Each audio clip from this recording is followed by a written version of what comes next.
konečném tempu vánoční doby míváme sklon zapomínat na poselství a příslib, které Vánoce zvěstují. Velmi často býváme v zajetí toho, co všechno ještě musíme stihnout na poslední chvíli. Pospícháme, tlačíme a strkáme se.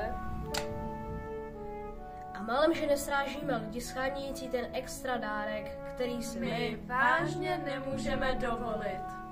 Opravdová krása Vánoc se spíše nachází v jednoduchosti. Jednoduchosti pramenící z uvědomění a umění naslouchat. Neboť čím více nasloucháme okolnímu světu, tím plněji si uvědomujeme, že život není mnohdy snadný.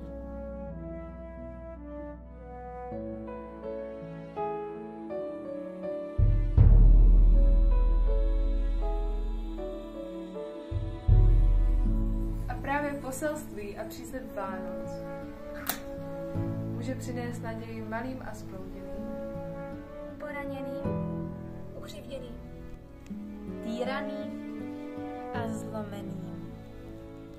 Jedním z největších darů, jež můžeme přinést světu nejen v této vánoční době, je prokazovat laskavost a konat nezištné krásné skutky. Proč lidi nelitují síly, aby jiným trable způsobili? Proč schválně druhým štěstí hatí, ač vědí, že se jim zlo dvakrát vrátí? Proč tak rádi zraňujeme i ty, které milujeme?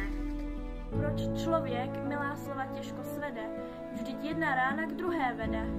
Proč se nechováme, jak nám byl jeden slogan známý?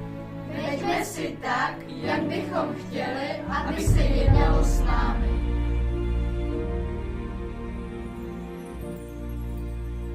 Darujte o příštích Vánocích dar, který má trvalou hodnotu.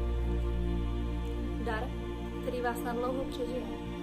Prokazujte lastavost a konejte nezištné krásné skutky. Jen do toho, zkuste to. Pro vás je to jen maličkost. Ale jsem si jistá, že lidé kolem vás budou udiveni a svět bude ohromen.